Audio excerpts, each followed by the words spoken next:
Welcome to the Encore Audio Archives YouTube channel. I'm Taper Dave, and this is my channel. I've uploaded hundreds of talks here that I've recorded at meetings in West LA, and I've also recorded conventions starting in 2013. I've got a bunch of those up. And Walt and Mary Murray, the original owners of Encore Audio Archives, started the company in the 80s, and Walt recorded Joe and Charlie's and a bunch of stuff down in Vista, California. My sobriety date is June 20th of 1994. I hope you find something you like, so please like and subscribe to my channel and comment down below. If you want to hear something that I don't have or that you don't see, I'll see that I get it. Anyways, take care and have a great day if you want to.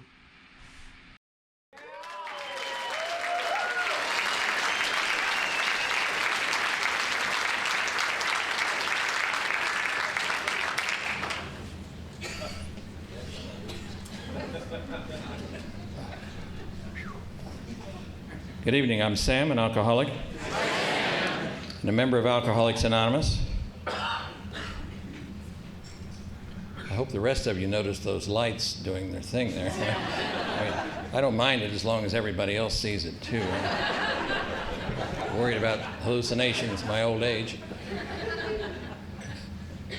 I also smoked a lot of non-habit forming marijuana that I was addicted to. Yeah, I know.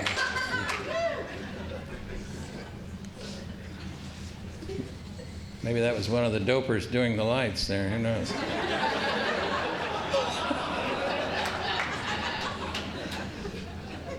Cops in a meeting too? Good grief.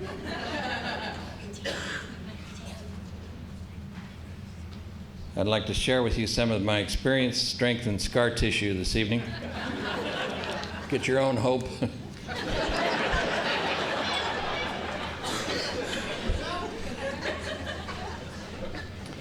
And as usual, the story will be a little disjointed tonight. I have what somebody once called Catholic Alzheimer's disease. You forget everything but the guilt.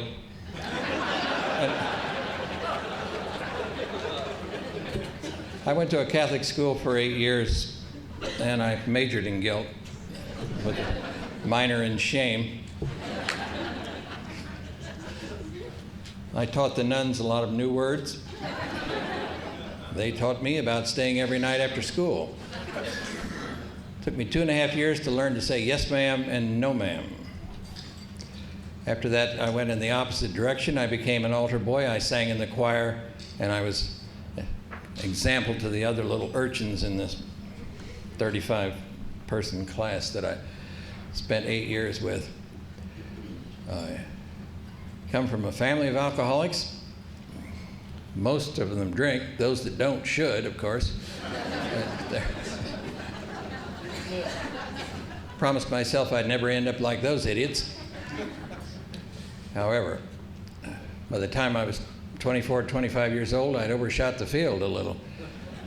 I ran into my Aunt Bessie one day on the street, and I was pretty drunk, and she said to me, "You are the grand finale of son of a bitches in this family." Well, I've succeeded someplace. I got out of the Catholic school after 8 years and I started the 9th grade but never finished it. And I went from there to a reform school.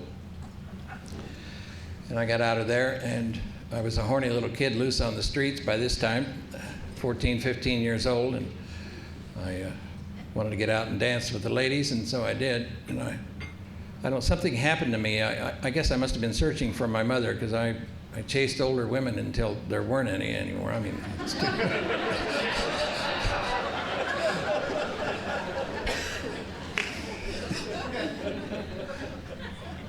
So I got put in the penitentiary when I was 18 years old because I was guilty of a few felonies that they had pictures.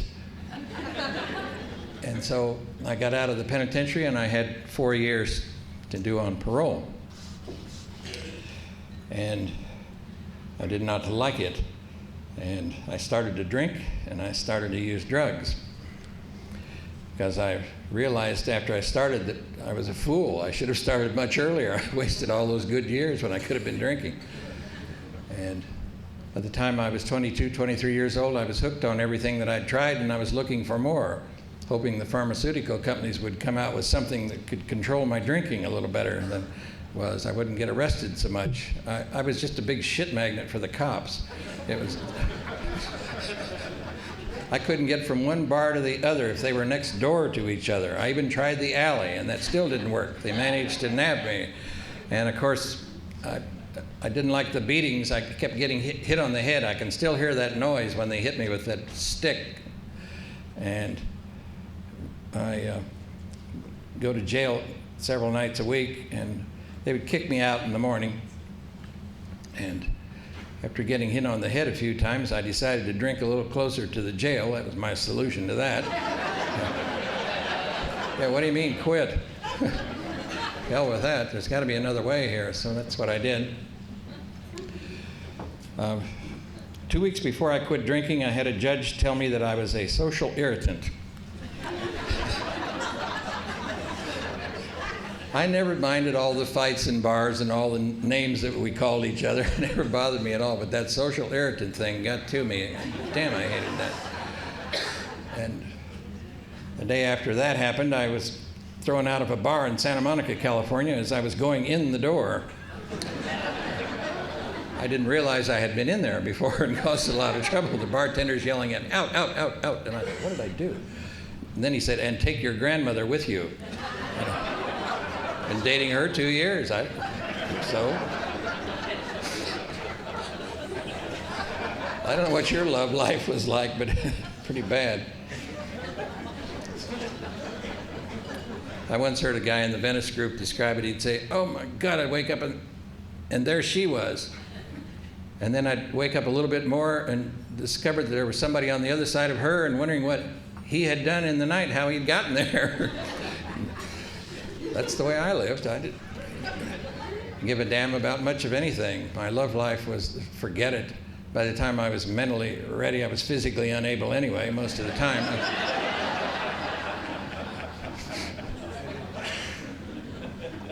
I drank as long as I possibly could, and then about 2 years longer. And I knew about Alcoholics Anonymous because I'd heard about it in bars. Sing the AA hymns. They picketed liquor stores. There was a militant wing that bombed distilleries. I heard all this crap. Wanted to believe it because I suspected someday I'm going to be over there.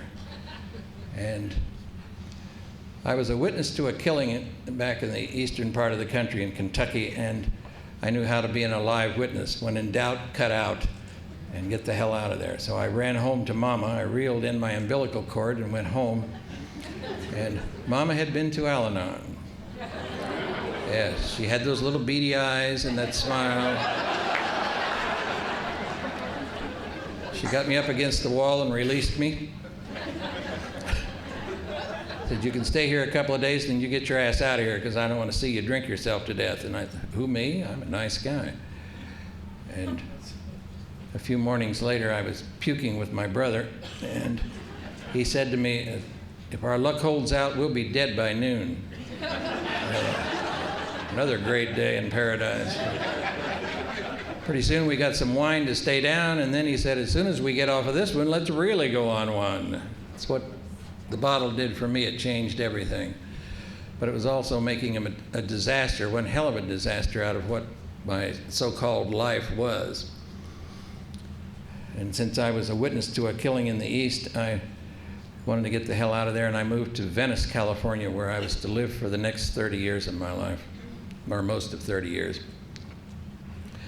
I moved into the worst place in town. I asked, naturally I went into a bar. Where else do you go to find out how to rent a room or where? And he said, there's a place up the street here that I won't even go in the daytime. I thought, that's perfect. I'll move right in. I moved in and fell in love with a girl who was a manic depressive, suicidal, alcoholic, dope fiend.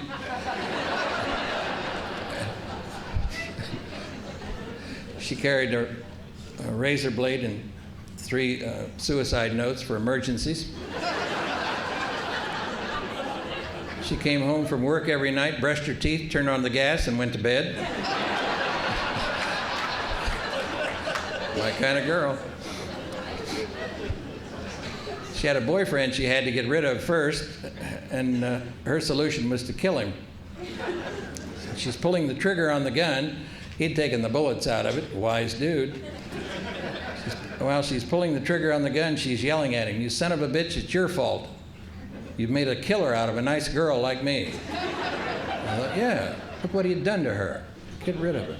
I always wanted to blame somebody else, so I identified with her, certainly. Anyway, at Christmas time that year, I called my father, which was the only time he would accept a collect call from me, and he suggested that I go to Alcoholics Anonymous, and I said, "What for?" He said, "Because you're drinking yourself to death." I said, "I am not." He said, "What did you get for Christmas this year, smart ass?" I said, "I got 2 gallons of wine and a 500-pound Benzedrine tablet," which is what I had fantasied about and wanted, that big sucker, you know, hit it with an ice pick and rocket to the moon.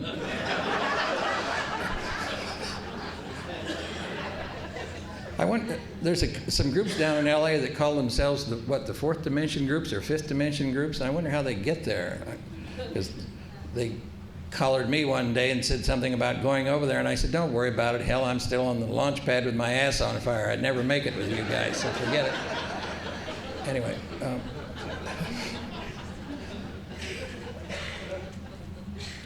I went to my first meeting of Alcoholics Anonymous because I have no idea why. I just said to my father, "Okay, I'll go." And he said, "Well, don't smoke any marijuana before you go over there because you won't hear anything." And I didn't know marijuana affected my hearing that much. Took me all day to get there. I started out at 10 o'clock in the morning from Venice, went into Los Angeles. I vaguely remember being in MacArthur Park and moping around there and drinking a little of God knows what. And I finally got to a meeting that night, about 10 minutes of 10, at the 6300 Club at the corner of Wilshire and Fairfax. And when I walked in there, there was a lady sharing, and she said that she had wet her pants twice and come to Alcoholics Anonymous. And I thought, well, wait till they find out what I've done.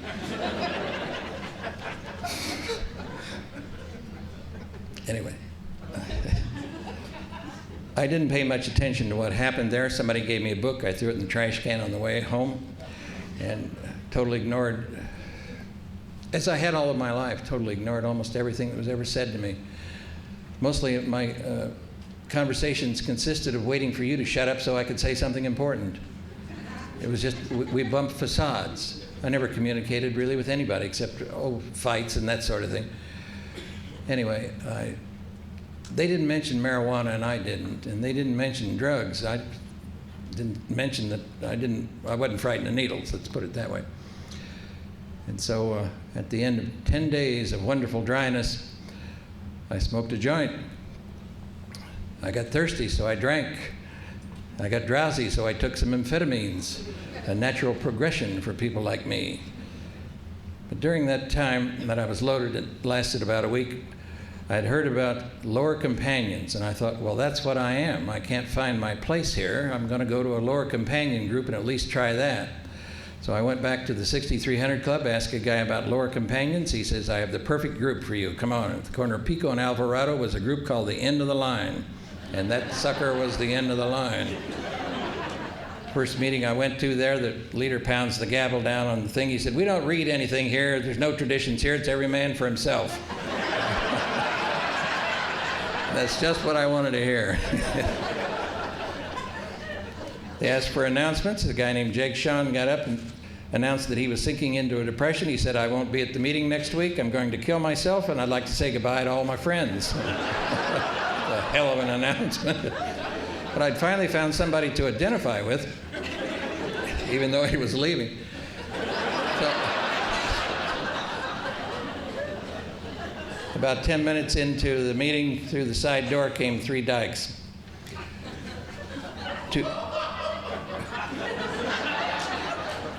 That doesn't mean we need the slides, does it? Okay.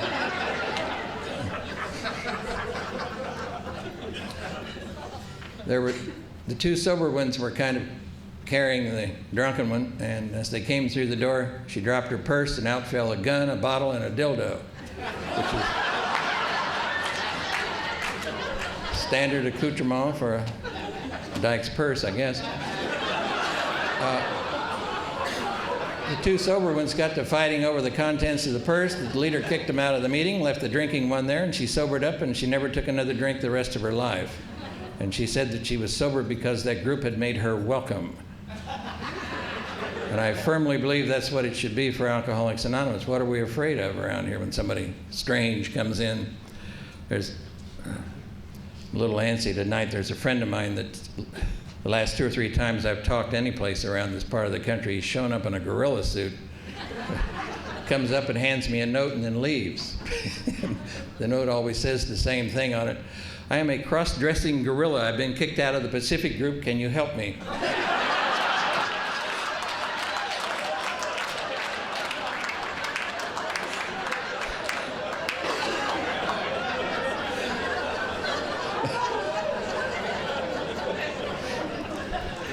So if you see a gorilla coming through the door around here, well, knock him down and grab the note quick.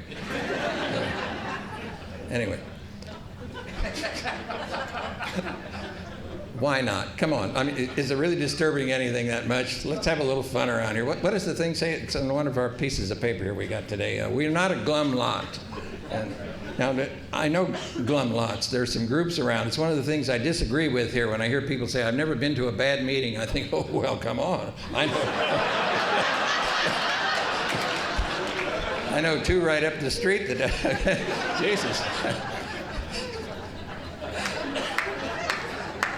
I've had better flashbacks than those damn things.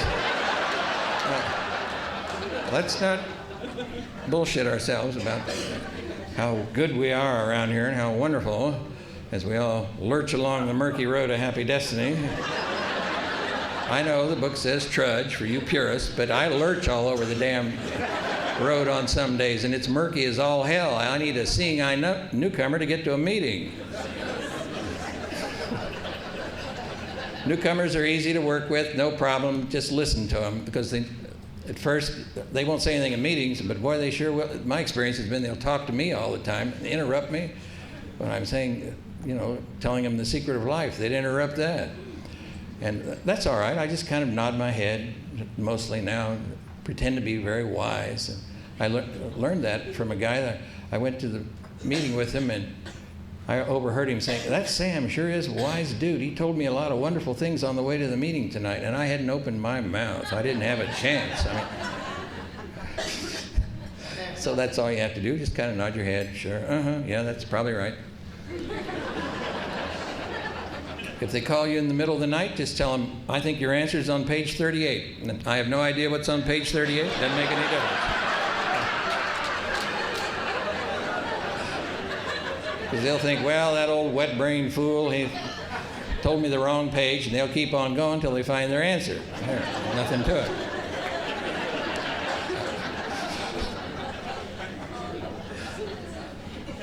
Now, after I'd been around here for a while, after that little slippy poo that I had, and I came back to the lower companion groups, there was a group up on Vermont Avenue in Los Angeles called the Bar None was the name of that group. I went to groups like that where the only requirement for membership was breathing.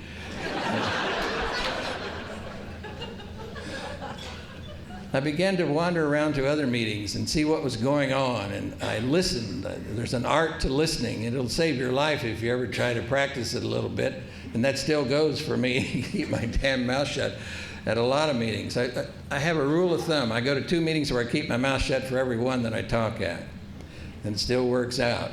And I've heard some great and wonderful things. And I love to mention the names of some old timers in meetings. Some were mentioned last night. A guy named Larry Blake who's just fascinated the hell out of me. He'd ask a newcomer, young man, what time is it? And the kid would say, it's 8:20 or something. And Blake would say, you still got a watch? What are you doing here? Tough group.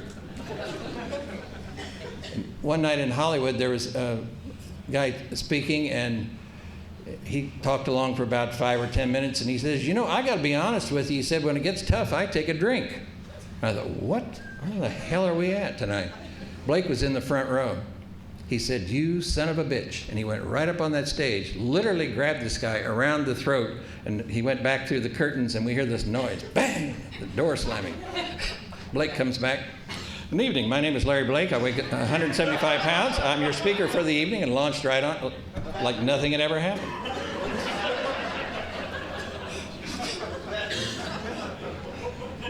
one of the better nights at the old motion picture group in Plummer Park. They got Bela Lugosi, the old guy that played Dracula. He came to A&A years ago, and they asked him to read chapter 5. And you haven't lived till you've heard Dracula read chapter 5. He sounded just like that. He looked like that. He was a big, tall dude, and he dressed in black all the time. He wasn't really acting, I don't think. It was. I think about that, and what if I'd stayed home watching television? I'd miss that. And I can't afford things like that to save my life. I went to a Thorazine group some years ago, and they asked one of the inmates to read chapter 5, and it took him 35 minutes. And when it got to the part where it says, "We are not saints," he read it, "We are now saints." Wait till you get out of here and get off that medication, friend. You'll find out. I don't know, maybe he's gone to a group. There are some groups in L.A. that, who knows what I think they can all walk on the water, at least they pretend to. Well, that's all right. Let them do it. I'm not here to judge anybody. I can't even do too good a job on myself. That's why I have friends that know all about me. I need to run that through somebody else's mind, because mine is still cluttered on a lot of days. That's why I'm still active in meetings. I still have a coffee commitment. I had to beat up a newcomer to get it, but what the hell? I needed it more than he did.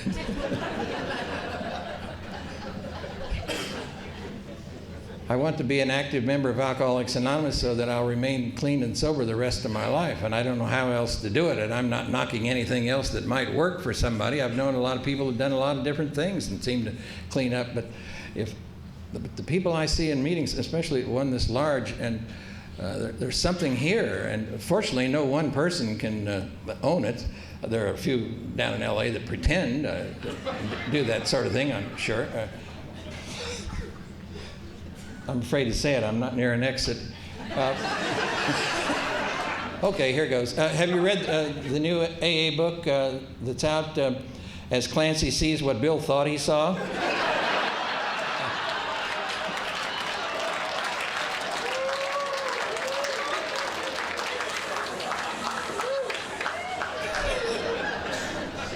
Come on, we're all in this thing together. Nobody's ahead of anybody else here. It's like saying my higher power can beat the shit out of yours. So,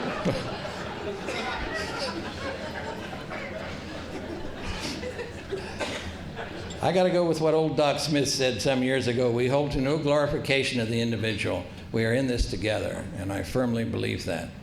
Some of us have been here longer than others, and that's just what that means. Nobody's any better than anybody else here. I was lucky to be raised in AA in the Venice group. That's where I really found a home, and that's where I lived for a long time. And I loved that group. I mean, we had one rule there. That was if they're loud, they get kicked out. If they're quiet, they stay.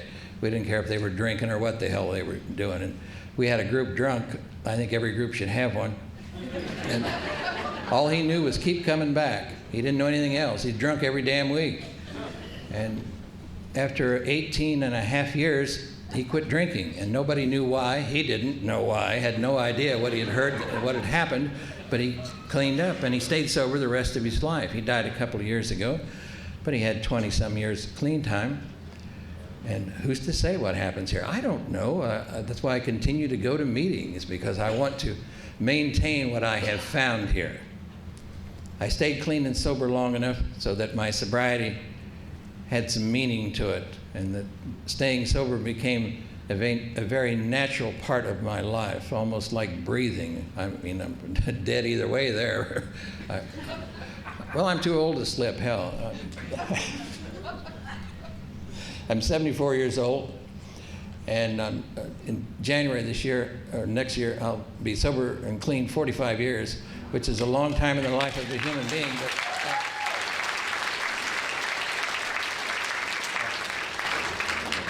And that's just what that means, you know, a long time. So you still find me in meetings. I've still got the coffee commitment. I still am active as a member of Alcoholics Anonymous, so that I in turn can be an active member of the human race, because it is my species in spite of what I thought for a long time. I knew I was someplace else. And when I was a year or so sober, I got very curious about a lot of things, and there was an ad in the Los Angeles Times that said they wanted 100 self-admitted alcoholics to try an experiment. It might be a cure for alcoholism, but it was a guaranteed spiritual experience, and that was lysergic acid up at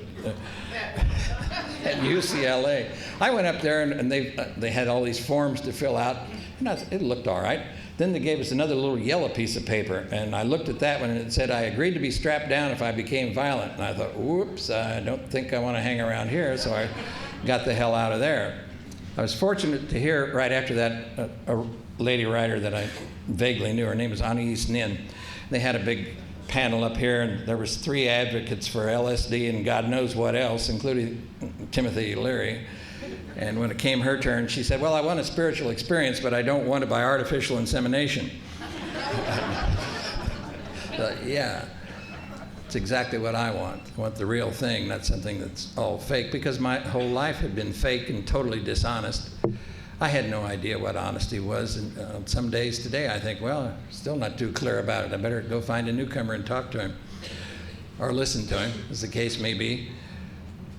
I was lucky to know people like John Bradley, who didn't put up with any of my bullshit. He could cut through it so quickly. I used to brag about all kinds of things. I flew to Akron, Ohio to visit the AA shrines. Bradley met me at the airport, and I told him about all these wonderful things I'd seen and done, and he says, oh, yeah, I know, anything but work the steps. I thought, wait a minute, come on here. I'm grateful for people like that because they've saved my life. And that same thing happens, I believe, to most of us here. And we're the luckiest people in the world, you know. Here we are on a Saturday night, and I don't think the police were looking for any of us in here, and if they were, they didn't find us, hopefully. I've been in too damn many jails and too many other places that I really did not know how to get out of. But it involved quitting drinking and quitting using drugs. And so since I've done that, then I don't have to worry about a judge calling me a social irritant or any other wonderful labels that have been thrown at me by judges and who know other people over the years. I've been knifed, I've been shot at. And also, with people that come in here and say, I hear it quite a good deal, they say it gets better and it gets better and it gets better. And what has gotten better for me is the ability to accept the crap that comes along with the ice cream, because it happens. And I've gone through a series of operations that I didn't think I could go through. Every time I saw a doctor in the last few years, I've just laid down and said, take what you want. I kept taking parts until I didn't know what the hell was going on. Anyway, it's called living. And I thought, since I'd been such a nice guy and sober for like a lot of years, what the hell was all this that was going on in my life? And a friend of mine, Lauren, explained it pretty well. He and I are going through some of the same things, the probe and all the other wonderful things that doctors do to you, besides cutting on you. And Lauren said that the doctor was saying to him, here, look at this screen. You can see right up there. And the doctor's saying, it's beautiful, it's just beautiful up there. And Lauren, what the hell's going on here? He said, it's a hell of a thing to find out at the age of 78 that the most beautiful part of your body is 14 inches up your ass.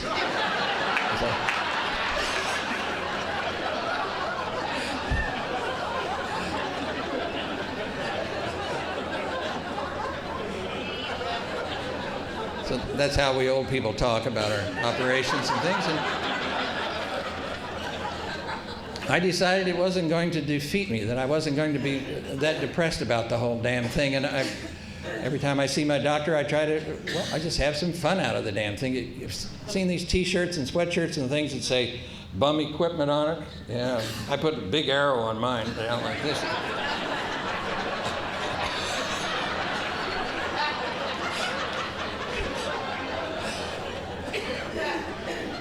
When I see my doctor, if he's too late, I just grab a rubber glove, put it on, and say, okay, Norman, your turn.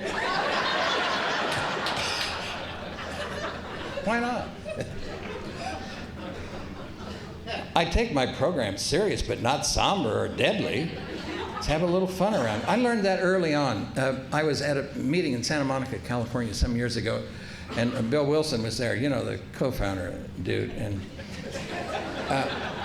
he was talking about this spiritual experience that he had, the light and the wind blowing through him and all that sort of thing. And there's a guy there with him named Jimmy Burwell, who's responsible for, in our book, God as You Understand Him.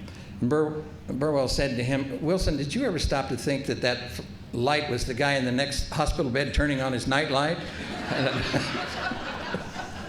I knew then I was in the right place. Because people were enjoying life and talking and laughing about things that I was afraid to even think about. And I had one thing in my life that I was going to carry to the grave. When I took my 5th step, I did not share it. One little thing. And 2 or 3 weeks after that, I'm in a meeting, and here's a guy talking about it in front of men and women.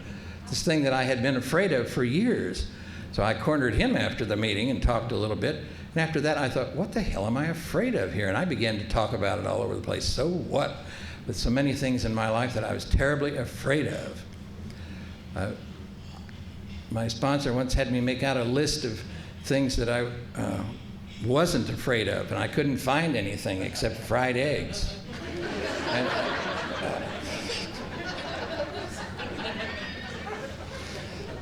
and I was an intellectual for a while. I never read books, always read book reviews. I'm in a hurry.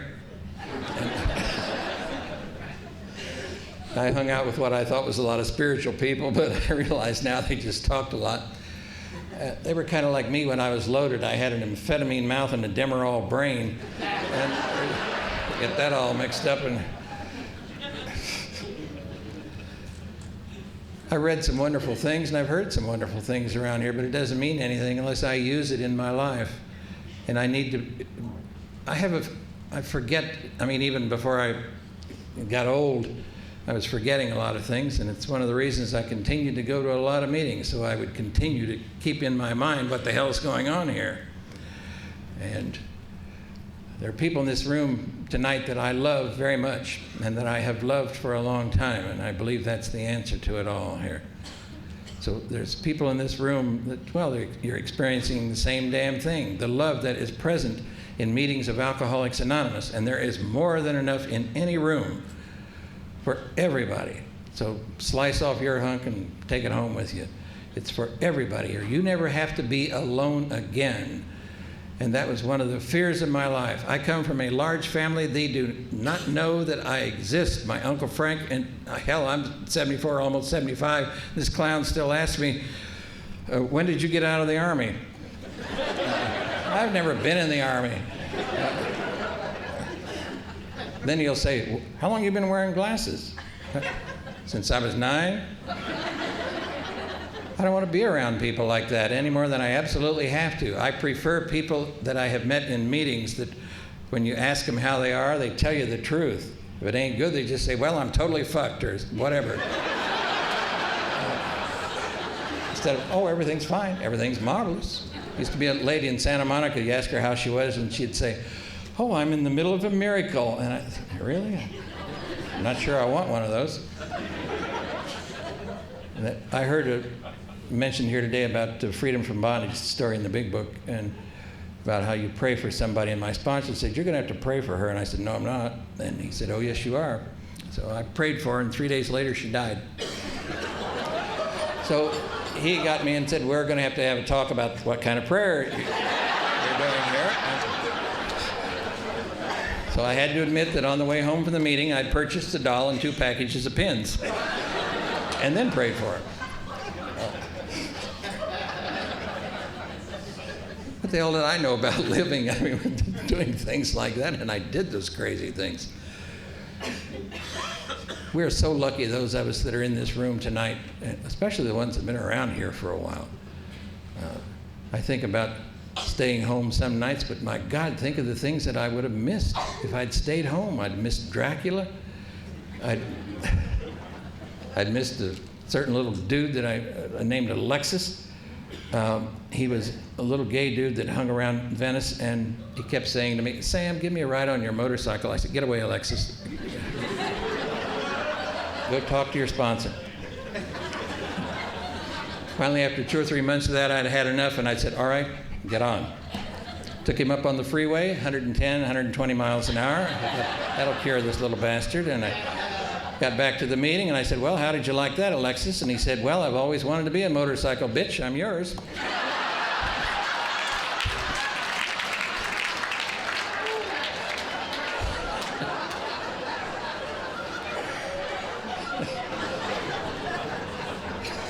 So don't miss those meetings and don't miss those experiences. They're out there.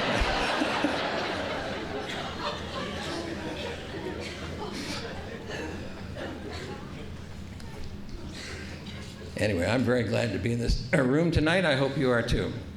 I'm glad to be at this convention where I've met people that I haven't seen for a while. And a good feeling comes over me when I see people that we've had good times together. And we talk about people that we love and that we care about. And some of the people that have taught me so damn much. Charlie Vick taught me all about hate and resentment, because I had some that I kept running into people that deserved to be resented the rest of their natural life. And I thought, well, I'll oblige you bastard. Charlie Vick used to come into meetings and, I hate my kids. I hate both of them. I don't know what I'm going to do with them. The one little son of a bitch is sniffing gas. What am I going to do? And then he said, I came home the other night and he was laying in the front yard. I didn't know whether he's dead or vapor locked. And he wants a Shell credit card for Christmas. And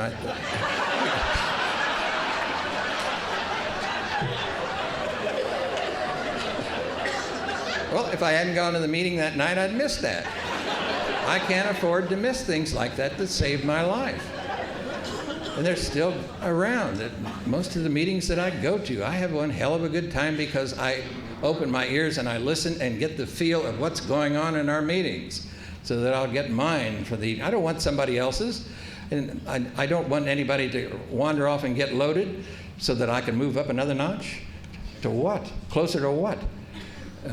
Hell, I don't want to lose the place in line of God. So I come here so that I can maintain that. So I've continued to work the steps since I've been here. I haven't outgrown them yet. I keep a journal, and I take that journal and I read it to somebody twice a year. Just keep a house cleaning going. Some of the same names have been on it for years, and some have disappeared and some have come back, and like that. But I'm a human being. And I didn't know that's what I was for a long time. I was an alien. I was dropped on this place. What the hell am I doing here? What's it all about? And that now I want to be as comfortable as I possibly can in my sobriety and in my life. And the way that I maintain that is by being a member of Alcoholics Anonymous. I know I always end up sounding like a pimp for AA, but I don't know how else to word it. I mean, there are other places, and I've learned a lot of important things other places. I went to a seminar up at Big Sur a few years ago. Big time guru, paid a bunch of money to stay the weekend, had a hell of a good time, I thought. And at the end of it, the guru stands up and said, my philosophy of living boils down to one sentence: living in the here and now, and all the rest is bullshit. And I thought, $500 I paid for that little experience there. Because what really griped me is I'd heard it in the Venice AA meeting 2 weeks before that and cost me $1. Not that we have everything here, but there's a hell of a lot more here than any place else I have ever been. And so why not come on in here and use this thing so that we can all lurch along the murky road of happy destiny together. And what a life this can be instead of, I've made my life an adventure. I go out and experiment. I still do all kinds of things. I tried to ride my motorcycle this year, but my left ankle gave out and I fell into the bushes. Too much applause by the neighbors.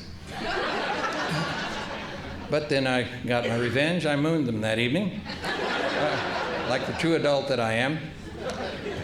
Then I found out they weren't home, so I had to do it again the next day to make sure. Anyway. I hope I've left you with some hope this evening and some whatever. Come on in here and enjoy this thing. And if you're having a rough day, don't deny it. If you want to do this, then do it.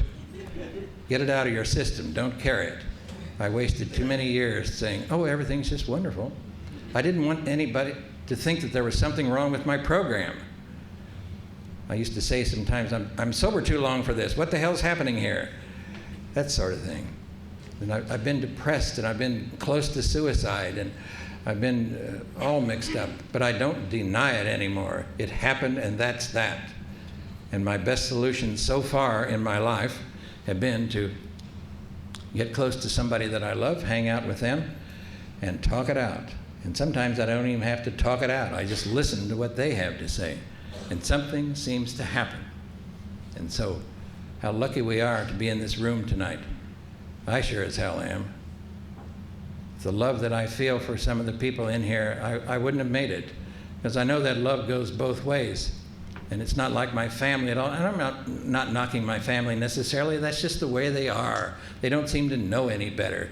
And so why, I don't want to waste my time trying to change them or figuring out what's wrong with them. I don't give a damn. I'm too busy in here living and experiencing and doing things. I can tell you tonight that my name is Sam, and I'm clean and sober, but only because I am a member of Alcoholics Anonymous and not for any other reason. That's it.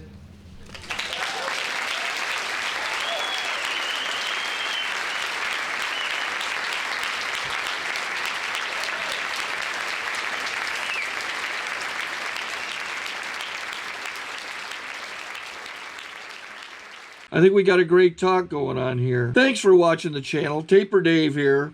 Just curious, do you think this is better than Zoom? Okay, this is how I prepare my drone for launching. I like to do it inside the cab of my truck so I'm not standing outside in the weather. To install the joysticks for control, up and down, right and left, powered on. I have an Android phone that I use to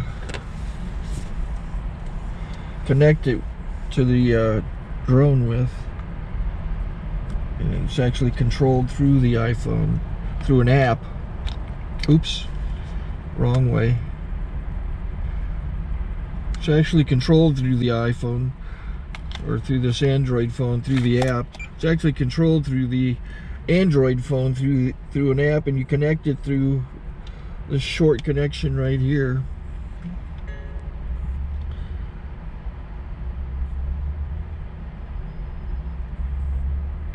Remote control connected. Remote control's connected. So I pull out the drone. I have to extend the legs, long legs extended first, then the short legs. Remove the gimbal protector.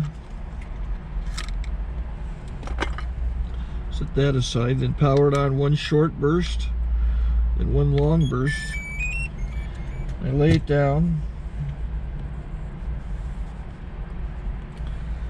So I have to go to calibrate. So the drone's not connected yet. Shows you here as this drone gets disconnected, even though the remote's powered on. So the drone has to establish it's connected. So I go into the app to calibration mode. First I'll calibrate the remote controller. Start calibration. Out, in, oop, out, in, up, down. And then this little wheel is to control the gimbal. So it's calibrated. Go to gimbal calibration, start calibration, and then it calibrates the gimbal. I don't know if that shows up. The gimbal's moving all over the place. Changes, you can see it on the video. And I'm calibrated to take off. It's acquired 7 satellites at the moment. There are 26 satellites up in the sky, which it has to acquire before you can take off. So it's connected. It's got enough satellites. This is white.